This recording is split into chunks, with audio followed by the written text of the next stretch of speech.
Hello friends, RKG academy में आपका स्वागत है। चलिए फ्रेंड्स, तो आज स्टार्ट करते हैं न्यू चैप्टर के साथ। आज का वीडियो स्टार्ट करते हैं। आज का न्यू चैप्टर है physical and chemical changes. Okay friends, तो वीडियो स्टार्ट करने से पहले मैं आपसे कहूँगी कि इस वीडियो को ज़्यादा से ज़्यादा लोगों तक शेयर कीजिए ताकि वो भी ये वीडियो टाइम से देख सकें, और चैनल को सब्सक्राइब और लाइक भी ज़रूर कीजिएगा। अगर वीडियो आपको पसंद आए तो ही लाइक कीजिएगा। ओके फ्रेंड्स, चलिए स्टार्ट करते हैं। तो आज का chapter physical and chemical changes क्या है। देखिए, सबसे पहले तो हम लोग सबसे पहले डिस्कस क्या करेंगे, फिजिकल देखते हैं। पहले फिजिकल चेंजेस क्या होते हैं। ठीक है, ये स्पेलिंग यहाँ पे थोड़ी सी गलत हो गई है। ये फिजिकल चेंज, ये एस है यहाँ पर, इसकी जगह एस कर लीजिएगा। ठीक है, क्या ये फिजिकल चेंज। ठीक है, तो फिजिकल एंड केमिकल चेंजेस के बारे में आज हम इस चैप्टर में डिस्कस करेंगे। क्या होता है फिजिकल चेंजेस और क्या होते हैं केमिकल चेंजेस, क्या एग्जाम्पल्स हैं फिजिकल चेंजेस के और केमिकल चेंजेस के। हमारे जो दैनिक जीवन में बहुत सारी ऐसी हम लोग एक्टिविटीज़ करते हैं जिसमें हमारे फिजिकल और केमिकल चेंजेस हमको देखने को मिलते हैं। तो सबसे पहले we will discuss about the physical changes. Okay, physical changes के बारे में पहले डिस्कस करेंगे। देखिए, फिजिकल चेंजेस क्या होते हैं। अच्छा, आप लोगों ने देखा होगा डेली एक्टिविटीज़ में हम लोग अपनी जो दैनिक दिनचर्या होती है हमारी, उसमें हम लोग देखते हैं ज़्यादातर, देखा होगा आपने शुगर सॉल्यूशन देखा होगा, है ना। शुगर सॉल्यूशन में चेंजेस आपने देखा होगा। सेटिंग ऑफ कर्ड, कर्ड कैसे बनता है ना, दूध से, ये भी अपन देखा होगा आपने। और दूध का खट्टा होना, ठीक है। और भी ऐसे बहुत सारे एग्जाम्पल्स हैं जिसमें कि आपको बहुत सारी ऐसी एक्टिविटीज़ देखने को मिलेंगी जिसमें हमारे फिजिकल और केमिकल चेंजेस होते हैं। तो फ्रेंड्स, यही मीन्स जो चेंजेस होते हैं, जो भी चेंजेस होते हैं हमारी फिजिकल एक्टिविटीज़ में, वही हमारे फिजिकल और केमिकल चेंजेस होते हैं। ठीक है, अब इनमें से वी विल सिलेक्ट के कितने कौन से चेंजेस हैं जो केमिकल होते हैं और कौन से हैं जो आपके फिजिकल चेंजेस होते हैं। तो फ्रेंड्स, चेंजेस जो होते हैं वो टू टाइप्स के होते हैं। ठीक है, टू टाइप्स के कौन कौन से, एक तो बताया मैंने क्या, फिजिकल चेंजेस, और एक आपका केमिकल चेंजेस। ठीक है, तो फिजिकल चेंजेस क्या होते हैं। फिजिकल मीन्स जो उसकी जो फिजिकल एक्टिविटीज़ में मीन्स उनका शेप, उनका साइज, कलर, ठीक है, उनकी जो अवस्था हो रही है, ठीक है, किसी भी पदार्थ की, कोई भी ऐसा सब्सटेंस जिसका शेप और साइज और कलर और स्टेट, अगर इनमें इनकी जो फिजिकल, ये सब क्या होती है, फिजिकल प्रॉपर्टी होती है। ठीक है, शेप, साइज, कलर, ठीक है, स्टेट, ये सब क्या है, किसी भी सब्सटेंस की फिजिकल प्रॉपर्टीज हैं। और इन्हीं फिजिकल प्रॉपर्टीज में चेंजेस को ही हम लोग फिजिकल चेंजेस बोलते हैं। ठीक है फ्रेंड्स, तो हम क्या कहेंगे, एक एज अ डेफिनेशन में हम लोग बोल सकते हैं कि किसी भी पदार्थ की भौतिक अवस्था में परिवर्तन को भौतिक परिवर्तन या फिर फिजिकल चेंजेस कहते हैं। तो फ्रेंड्स, ये बताया ना मैंने, भौतिक अवस्था यानी फिजिकल प्रॉपर्टी। तो फिजिकल प्रॉपर्टी, भौतिक अवस्था क्या होती है, किसी भी सब्सटेंस का आपका शेप, उसका साइज, उसका कलर, स्टेट, ये सब उसकी क्या होती है, फिजिकल प्रॉपर्टीज होती है। और इन्हीं फिजिकल प्रॉपर्टीज में जो चेंजेस यानी परिवर्तन होते हैं वो कहलाते हैं भौतिक परिवर्तन या फिर फिजिकल चेंजेस, हम जिनको कहते हैं। ठीक है फ्रेंड्स, अच्छा, फिजिकल चेंजेस की कुछ ऐसा उनके नेचर क्या होता है, ये जैसे कि उनके गुण होते हैं कि फिजिकल चेंजेस जो होते हैं वो क्या होते हैं, रिवर्सिबल होते हैं। मीन्स एक किसी भी, जब वो चेंज होगा तो वो एक अवस्था से दूसरी अवस्था में और पुनः उस दूसरी अवस्था से पुनः पहली अवस्था में प्राप्त किए जा सकते हैं। ठीक है, ये होता है रिवर्सिबल का मतलब। ये क्या होता है, रिवर्सिबल का मतलब होता है। ठीक है फ्रेंड्स, और उसके बाद ओके फ्रेंड्स, तो मैंने ये आपको बताया कि ये भौतिक परिवर्तन कैसे होते हैं, रिवर्सिबल होते हैं, यानी अपनी एक अवस्था से दूसरी अवस्था में बदल जाते हैं और दूसरी अवस्था से वो दोबारा से अपनी पहली अवस्था में आ सकते हैं। ठीक है, अच्छा, इस परिवर्तन में नेक्स्ट देखते हैं क्या है। इस परिवर्तन में कोई भी नया पदार्थ नहीं बनता है। ठीक है फ्रेंड्स, क्या होता है, इस परिवर्तन में नया पदार्थ नहीं बनता है, ये ध्यान रखिएगा। कोई भी परिवर्तन इसमें मतलब जैसे कि आप समझ लीजिए, अभी मैं आपको एग्जाम्पल बताऊंगी, समझाऊंगी, तो उसमें आपको ये एक्सप्लेन हो जाएगा बहुत अच्छी तरीके से कि इस परिवर्तन में, भौतिक परिवर्तन में, फिजिकल चेंज में कोई भी आपका न्यू सब्सटेंस नहीं बनता है। ओके, ये इनकी क्या थी, प्रॉपर्टीज़ थी आपकी, जो इसके जो कुछ गुणधर्म थे, वो जो गुण थे वो मैंने आपको बताया फिजिकल चेंजेस के। ओके फ्रेंड्स, तो ये कुछ इंपॉर्टेंट पॉइंट्स थे। ज़्यादातर इस चैप्टर में से क्वेश्चन पूछे जाते हैं एग्जाम्पल से। ओके, ज़्यादातर एग्जाम्पल से ही पूछे जाते हैं। तो देखिए, अब एग्जाम्पल देखते हैं इसके क्या है। देखिए यहाँ पर जैसे कि ये दिया हुआ है, एग्जाम्पल ऑफ फिजिकल चेंजेस। देखिए ये दिया हुआ है, जैसे क्या दिया हुआ, एक सीट या कागज को तोड़ना। अच्छा, एक सीट या कागज को हम लोग तोड़ते हैं जब किसी भी कागज के हमने टुकड़े किए, ठीक है, कागज के टुकड़े किए, अब उस कागज के टुकड़ों से आप एक दोबारा से उस कागज को बिल्कुल सेम वैसा ही कागज आप प्राप्त कर सकते हो? बताइए, वैसा ही कागज आप प्राप्त कर सकते हैं? कैसे करेंगे लेकिन प्राप्त? आप वही कागज, तब जब आप उन कागज के टुकड़ों को, मान लो आपने एक बेंच पर रख लिया, उन सारे पीसेस को आपने एक से स्क्वायर शेप में अच्छे से बिल्कुल लगा दिया, जो भी शेप आपको चाहिए आपने लगा दिया, स्टिक कर दिया, और आपको वो कागज आपको दोबारा से मिल जाएगा, पर वो ऐसे मिलेगा, ठीक है ना।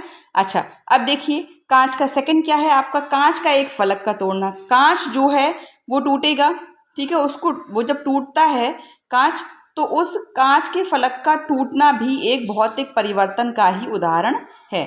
अच्छा, थर्ड देखिए क्या है यहाँ पर, पानी को बर्फ में बदलना। अच्छा, पानी को बर्फ में बदलना, पानी जब बर्फ में बदलता है, फ्रीज होता है, ठीक है, तो वो बर्फ में बदल जाता है। लेकिन ये कैसा परिवर्तन है? ये एक भौतिक परिवर्तन है। इसको कैसे एक्सप्लेन करेंगे? अच्छा, लेकिन जब आप उस पानी को, बर्फ को, अब दोबारा से मान लो आपने गर्म किया उसको, ऐसे थोड़े से हॉट टेम्परेचर में रख दिया उसको, तो फिर वो क्या होगी, दोबारा से मेल्ट होकर क्या बन जाएगी, पानी बन जाएगी। तो ये कैसी प्रक्रिया हो गई? एक रिवर्सिबल प्रक्रिया हो गई, ठीक है। अच्छा, अब देख, लेकिन नया पदार्थ कोई नहीं बन रहा है, वही पानी से बर्फ और बर्फ से पानी दोबारा से बन जाएगा। जब हम इस बर्फ पानी को ठंडा करेंगे, फ्रीज करेंगे, तो ये बर्फ बन जाएगा, और इसी बर्फ को, आइस को जब हम दोबारा से मेल्ट करेंगे तो ये क्या बन जाएगा, पानी बन जाएगा, ठीक है फ्रेंड्स, ये ध्यान रखिएगा। अच्छा, नेक्स्ट देखिए, नेक्स्ट क्या है, जल का वाष्प में परिवर्तन। जल का वाष्प में परिवर्तन कैसे होता है? देखिए, जल को जब हम हीट करते हैं, ठीक है, जब हम उसको क्या करेंगे, हीट करेंगे, तो ये क्या बन जाएगी, स्टीम बन जाएगी, है ना। और जब ये स्टीम बनेगी, स्टीम बन जाएगी, और स्टीम बनने के बाद इस स्टीम को हम दोबारा से कैसे जल में परिवर्तित करते हैं? जब हम स्टीम को किसी भी ढक्कन से इसको हम ढक दें, ठीक है, और ठंडा करें, तो यही स्टीम वापस से आपकी किस में परिवर्तित हो जाएगी, ये जल में परिवर्तित हो जाएगी। नेक्स्ट पॉइंट क्या है, बस नेक्स्ट पॉइंट है चीनी का क्रिस्टलाइजेशन, ये काट दीजिए, ठीक है। नेक्स्ट पॉइंट है चीनी का क्रिस्टलाइजेशन। अच्छा, चीनी का क्रिस्टलाइजेशन कैसे होता है? देखिए, आपने मान लीजिए किसी भी चीनी के घोल को या उसके सॉल्यूशन को जब हम उसको गर्म करते हैं, गर्म करने पर क्या होता है, जब कुछ उस पदार्थ से कुछ ऐसे ठोस सब्सटेंस जो होते हैं, ठोस कण जो होते हैं, वो अलग हो जाते हैं, सेपरेट हो जाते हैं उस सॉल्यूशन से, ठीक है, और कैसा हो जाता है, गाढ़ा हो जाता है। तो इसी को हम क्या कहते हैं, क्रिस्टलाइजेशन ऑफ शुगर बोलते हैं इंग्लिश में, ठीक है। इसी को हम चीनी का क्रिस्टलीकरण या फिर क्रिस्टलाइजेशन ऑफ शुगर भी बोलते हैं। तो ये भी एक क्या है, आपका भौतिक परिवर्तन है, फिजिकल चेंजेस है, ये भी एग्जाम्पल ऑफ फिजिकल चेंजेस है, ठीक है, ये ध्यान रखिएगा। तो ये तो थे कुछ इंपॉर्टेंट एग्जाम्पल्स जो कि आपके फिजिकल चेंजेस के थे।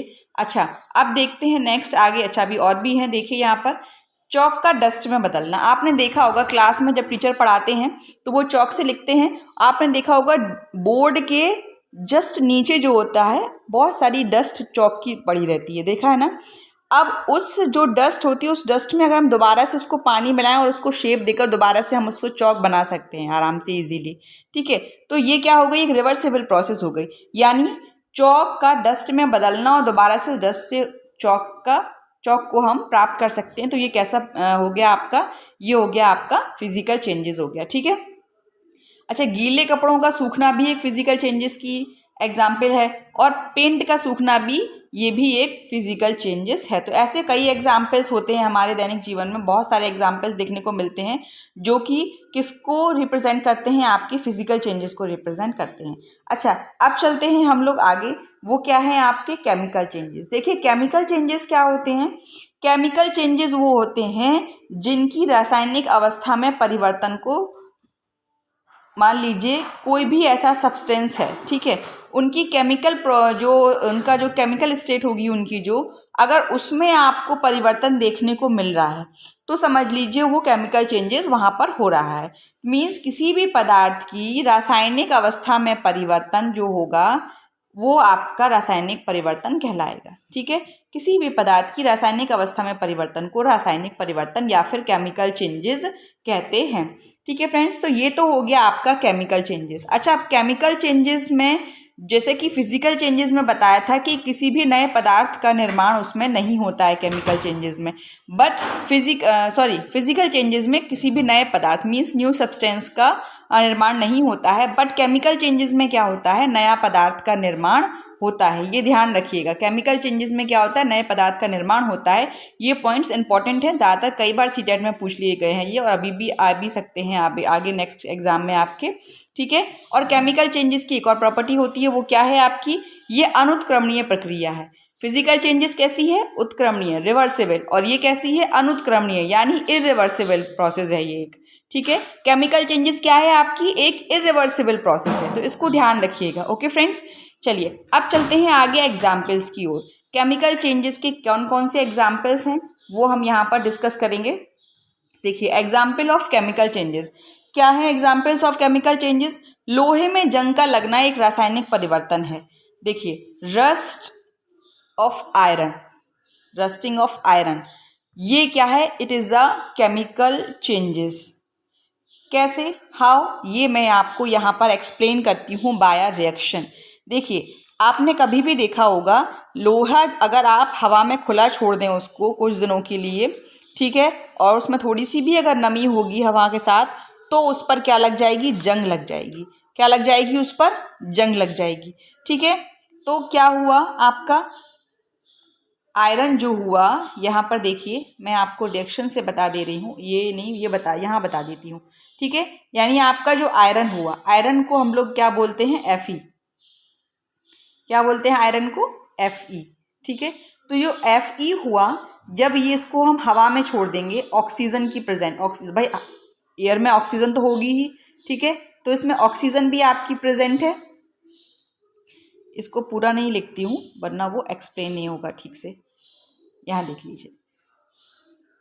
आयरन को हमने O2 की प्रेजेंस में हवा में, प्लस वहाँ पर एयर भी है, ठीक है, उसमें हमने इसको रख दिया, तो यहाँ पर क्या बन जाएगा आपका, बताइए, यहाँ बन जाएगा रस्ट, यानी उसमें जंग लग जाएगी, ठीक है। जंग लगने के साथ साथ इसी जंग को हम लोग क्या बोलते हैं, आयरन ऑक्साइड। आयरन ऑक्साइड का फॉर्मूला होता है, मैं यहाँ पर आयरन ऑक्साइड इसलिए नहीं लिख रही हूँ, थोड़ा सा इसमें जगह कम है, उतना बनेगा नहीं, इसलिए मैं आपको बाय द फॉर्मूला ही बता दे रही हूँ कि आयरन ऑक्साइड का फॉर्मूला आपका क्या होता है, यहाँ पे रस्ट को ही बोलते हैं आयरन ऑक्साइड। यानी जंग का जो फॉर्मूला अगर आपसे कभी भी पूछ लिया जाए तो वो आपका यही होगा, Fe2 ओके O3, ठीक है, ये Fe2 और O3 ये हो जाएगा आपका। यहाँ पे दिख रहा है आपको साफ साफ Fe2O3, ये साफ नहीं दिख रहा है लेकिन आपको समझ आ गया होगा, ये बनेगा आपका क्या, मैं ऊपर लिख देती हूँ Fe2O3,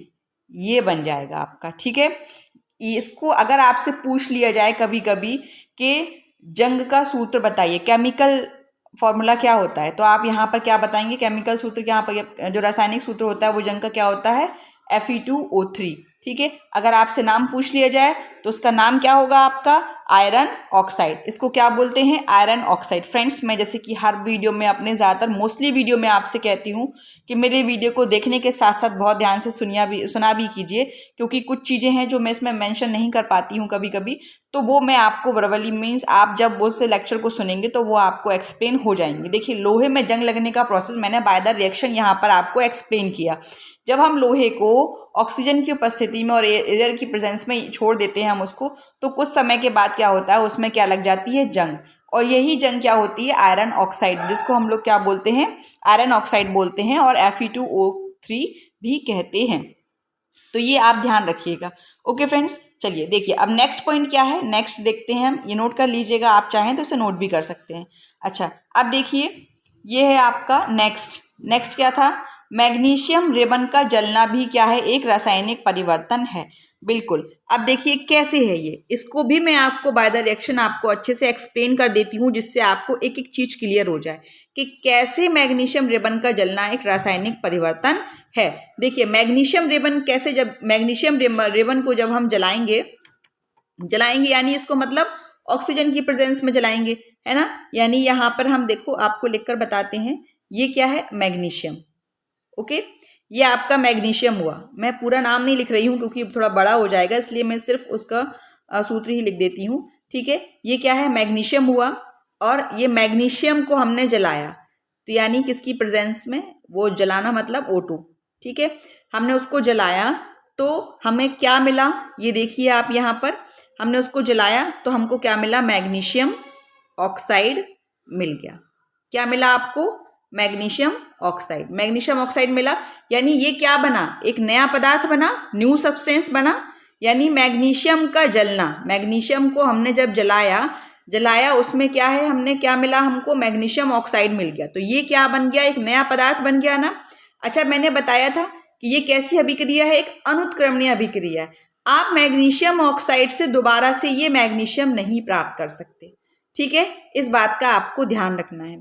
तो ओके फ्रेंड्स, तो ये चीज आपकी क्या हो गई, ये बैलेंस नहीं है रिएक्शन, ओके, ये बैलेंस नहीं है, ये मैंने सिर्फ आपको समझाया है।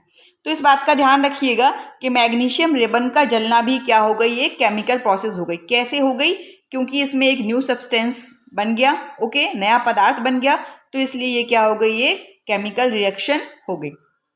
तो मैग्नीशियम का जलना। अच्छा, एक चीज और भी है, इससे हम दोबारा से, इस मैग्नीशियम ऑक्साइड से हम दोबारा से एक नया पदार्थ भी मिल सकता है हमको। जब हम इस मैग्नीशियम ऑक्साइड को वाटर के साथ रखते हैं तो फिर हमें क्या मिल जाता है, मैग्नीशियम हाइड्रोक्साइड मिल जाता है। क्या मिल जाता है हमको, हाइड्रोक्साइड मिल जाता है, जो कि क्या होता है, एक क्षार होता है।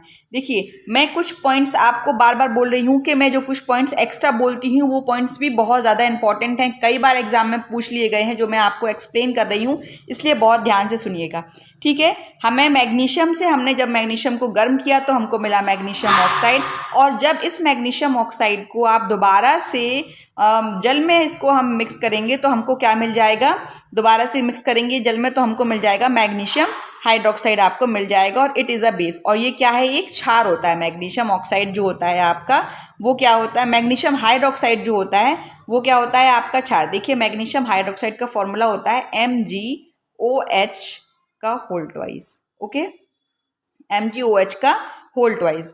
तो ये जो हो गया आपका मैग्नीशियम हाइड्रोक्साइड हो गया, ठीक है फ्रेंड्स। क्लियर हुआ अच्छे से? अगर क्लियर नहीं हुआ हो, आप दोबारा से वीडियो को प्ले करके देख सकते हैं, ओके। चलिए अब स्टार्ट करते हैं, आगे देखिए नेक्स्ट क्या है हमारा पॉइंट। नेक्स्ट पॉइंट है विनेगर से कार्बन डाइऑक्साइड का बनना, और कार्बन डाइऑक्साइड से कैल्शियम कार्बोनेट का बनना भी क्या है, एक रासायनिक समीकरण है। ये भी आपको ध्यान रखना है। देखिए फ्रेंड्स, इसी टाइप के एग्जाम्पल ज़्यादातर एग्जाम में, सीटेट के एग्जाम में ज़्यादातर इसी टाइप के क्वेश्चन आपके आते हैं, तो आप बहुत ध्यान से समझिएगा कि जो विनेगर होता है, जिसको हम लोग सिरका बोलते हैं, वो कार्बन डाइऑक्साइड, उससे क्या बनता है, कार्बन डाइऑक्साइड बनता है, ठीक है। और उस कार्बन डाइऑक्साइड से भी हम दोबारा से क्या बना लेते हैं, कैल्शियम कार्बोनेट हमको प्राप्त हो जाता है। तो ये क्या हो गई, ये केमिकल प्रोसेस हो गई। क्या हो गई, ये एक केमिकल प्रोसेस हो गई। तो फ्रेंड्स, इसको ध्यान रखना है आपको बहुत ही अच्छी तरीके से कि कैल्शियम कार्बोनेट जो होता है वो आपका क्या होता है, बताइए जरा। कैल्शियम कार्बोनेट जो होगा यहाँ पर CaCO3 जो होगा आपका, ठीक है, वो आपको ध्यान रखना है। क्या है, ये केमिकल चेंजेस है, इसमें भी एक न्यू सब्सटेंस का निर्माण हो रहा है, ये कैल्शियम कार्बोनेट का निर्माण हो रहा है, ठीक है, ये ध्यान रखना है। कार्बन डाइऑक्साइड से क्या बन रहा, कैल्शियम कार्बोनेट, और यहाँ पर भी कार्बन डाइऑक्साइड बन गया था, ठीक है। तो यहाँ पर आपको नए पदार्थ का ही निर्माण मिलेगा आपको केमिकल चेंजेस में ज़्यादातर। जब ये देख लीजिएगा आप, अगर आपका न्यू सब्सटेंस का आपका फॉर्मेशन हो रहा है तो समझ लीजिए कि वो क्या है, आपका केमिकल चेंजेस की प्रोसेस है, ठीक है। चलिए नेक्स्ट देखते हैं अब हम आगे। ओजोन लेयर का टूटना भी क्या है, एक रासायनिक परिवर्तन है, ठीक है। ओजोन लेयर का टूटना भी क्या है, एक रासायनिक परिवर्तन है। अब देखिए कैसे, ये मैं आपको बताती हूँ, ओके। ओजोन लेयर गैस का टूटना, देखिए हमारे एटमॉस्फेयर में क्या है, ओजोन लेयर प्रेजेंट है, ये हम सभी जानते हैं। और जो अल्ट्रावायलेट रेज होती हैं, जो ओजोन लेयर होती है, वो अल्ट्रावायलेट रेज से हमारी क्या करती है, रक्षा करती है, ठीक है, हमें सेफ रखती है। लेकिन बट कैसे, अब लेकिन इतनी ज़्यादा हार्मफुल गैसेज हमारे एटमॉस्फेयर में हो गई हैं, जिससे क्या हो गई है, ओजोन लेयर का क्षय होने लगा है, मीन्स वो टूटने लगी है, ठीक है। तो ओजोन लेयर का टूटना भी क्या है, एक केमिकल चेंजेस है। अच्छा, ओजोन लेयर का जो टूटना है केमिकल चेंजेस है, बट इसमें क्या होता है, कब बहुत सारी ऐसी गैसेज हैं जिनकी वजह से क्या हो रहा है, क्या जो ओजोन लेयर है वो टूटती जा रही है। तो इस बात का हमको ध्यान रखना है, अगर ये जो लेयर है, ओजोन लेयर है, ये टूट जाएगी तो अल्ट्रा वायलेट रेज हमारी कहाँ पर, अर्थ पर डायरेक्ट आएंगी और हमारी स्किन को, हमारी बॉडी में, हमारे यहाँ पर जो अर्थ पर इतने सारे एनिमल्स हैं, प्लांट्स हैं और ह्यूमन बॉडीज़ हैं, इनको बहुत ही ज़्यादा हार्म होगा। ठीक है, तो ये हमको ध्यान रखना है कि ओजोन लेयर का टूटना भी क्या है, एक केमिकल चेंजेस है। अच्छा, अब देखिए अब क्या हो रहा है यहाँ पर, आगे देखेंगे हम लोग। इसमें नेक्स्ट क्वेश्चन क्या है आपका, नेक्स्ट है जब आयरन रिएक्ट करता है कॉपर सल्फेट के साथ तो सॉल्यूशन ब्लू से ग्रीन हो जाता है। अच्छा, ये भी एग्जाम्पल है। कैसे, क्यों एग्जाम्पल है, क्योंकि जब आयरन रिएक्ट करेगा किसके साथ, कॉपर सल्फेट के साथ, जब वो रिएक्शन करेगा तो जो सॉल्यूशन होगा वो क्या हो रहा है, ब्लू से ग्रीन। पहले वो जो सॉल्यूशन था कैसा था, ब्लू था, ठीक है, फिर वो कैसा हो गया, ग्रीन। इसलिए क्या होगा, ये केमिकल चेंजेस होगा ये। ठीक है, क्योंकि इसमें देखिए जो उसका कलर था वो चेंज हो रहा है। जैसे कि मैंने आपको बताया था कि जो सब्सटेंस की प्रॉपर्टीज़ होती हैं, यानी उनके शेप, साइज, उनके कलर, उनके स्टेट में अगर परिवर्तन हो रहा है तो वही आपके चेंजेस हैं, फिजिकल और केमिकल चेंजेस हैं। इसमें देखिए यहाँ पर ये इसमें उसके कलर में चेंज हो गया, ब्लू से ग्रीन हो गया। तो ध्यान रखिएगा, अगर ये क्वेश्चन आ जाए कि आयरन का कॉपर सल्फेट के साथ जो मिश्रण बनता है वो आपका केमिकल चेंजेस का उदाहरण है या फिर फिजिकल चेंजेस का उदाहरण है। ठीक है, तो आप क्या कहेंगे, ये chemical, it is a example of the chemical changes. ठीक है, ये ध्यान रखना है आपको। चलिए अब नेक्स्ट चलते हैं। अच्छा, ये तो हो गए थे आपके एग्जाम्पल। इसमें कुछ एक दो पॉइंट्स मैंने और भी डाले हैं यहाँ पर। जैसे स्टेनलेस स्टील हुआ ये स्टेनलेस स्टील क्या होता है, इसमें मिक्स आयरन होता है। कैसे होता है, इसमें क्या होता है, कार्बन और मेटल होता है, मेटल क्रोमियम होता है, निकेल होता है और मैग्नीज होता है। ठीक है, जिससे इस पर क्या होता है, इस पर जंग नहीं लगती स्टेनलेस स्टील पर। तो क्वेश्चन इससे ऐसे नहीं बनता है। क्वेश्चन कैसे बनता है, इसमें बनता है कि स्टेनलेस स्टील में, ओके फ्रेंड्स, तो इसमें क्वेश्चन क्या पूछा जाता है, इसमें क्वेश्चन बस ये बनता है, स्टेनलेस स्टील किस किस का मिश्रण होता है, इसमें क्या क्या मिक्स होता है। ठीक है, तो इसमें क्या क्या होता है, इसमें मेटल, क्रोमियम, निकेल, ठीक है, और मैग्नीज होता है। इसमें कॉमा लगा लीजिए, यहाँ पर कॉमा नहीं लगा है, क्रोमियम के बाद कॉमा लगा लीजिए। ठीक है, तो क्या होता है, ये स्टेनलेस स्टील जो होता है वो कार्बन, मेटल, क्रोमियम, निकेल और मैग्नीज का एक मिश्रण होता है। इसी वजह से क्या होता है, इस पर जंग नहीं लगती है। और भी कुछ हमारे एग्जाम्पल हैं जो हमें डेली लाइफ में अपने देखने को मिलते हैं केमिकल चेंजेस के। वो कौन कौन से हैं, देखिए यहाँ पर वो हैं आपके, यहाँ पर ये देखिए वो है आपका केक का बनना, दूध का खट्टा होना, अंडे को फ्राई करना, भोजन का पाचन, लकड़ी का जलना, फलों का पकना, मोमबत्ती का पिघलना, लोहे पर जंग लगना। ये सभी क्या है, रासायनिक परिवर्तन हैं। तो फ्रेंड्स, मैंने आपको बता दिया केमिकल चेंजेस क्या होते हैं। केमिकल चेंजेस के एग्जाम्पल्स हमारी डेली लाइफ में बहुत सारे हैं जो भी अभी मैंने आपको बताए, और कुछ ऐसे थे जो आपको मैंने एक्सप्लेन भी किए बहुत अच्छी तरीके से। तो फ्रेंड्स, अगर आपको इस चैप्टर में केमिकल चेंजेस और फिजिकल चेंजेस से रिलेटेड अगर आपको कोई भी डाउट हो तो आप कमेंट बॉक्स में बता सकते हैं। फ्रेंड्स, अगर आपको वीडियो अच्छा लगा हो तो इसे लाइक और शेयर ज़रूर कीजिएगा। इसे ज़्यादा से ज़्यादा लोगों तक शेयर कीजिए ताकि उन तक भी ये वीडियो पहुंच सके और उनको भी उनके सीटेट और अन्य टीचिंग एग्जाम में हेल्प मिल सके।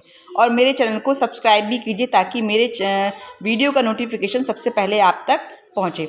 Okay friends, thank you.